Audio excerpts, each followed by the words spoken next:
Kanun legislasi ganja medis di Aceh diwacanakan oleh DPR Aceh setelah keluarnya Peraturan Menteri Kesehatan PMK nomor 16 tahun 2022 yang mengatur tentang tata cara penggunaan narkotika untuk pengembangan ilmu pengetahuan dan teknologi.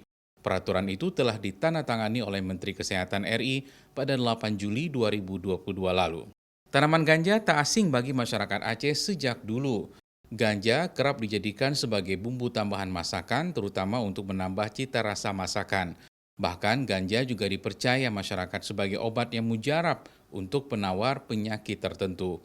DPR Aceh Komisi 5 Bidang Kesehatan dan Kesejahteraan mengaku intens melakukan diskusi terkait pemanfaatan ganja medis secara ekonomis sejak 2 tahun terakhir ini, sehingga muncul wacana untuk mengkanunkan lahirnya kanun legislasi ganja medis di Aceh.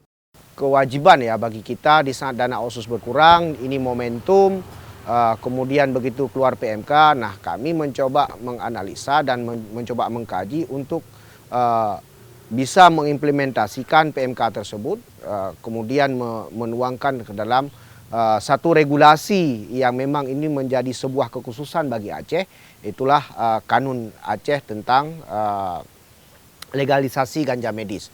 Karena banyak jenis penyakit yang bisa diobatkan dengan bahan bakunya dari ganja. Tanaman ganja di Aceh sangat potensial meski saat ini masih belum legal. BNN dan Polda Aceh hampir tiap bulan melakukan pemusnahan ladang ganja yang tumbuh subur di berbagai wilayah pegunungan Aceh. Itu juga sebabnya landasan DPRA untuk mendorong lahirnya kanun legalisasi ganja medis sehingga diharapkan dapat meningkatkan pendapatan asli daerah Aceh dari tanaman ganja meningkat. Apalagi mulai tahun 2023 mendatang, Aceh akan mengalami pengurangan dana otonomi khusus dari pusat. Raja Umar, Kompas TV, Banda Aceh.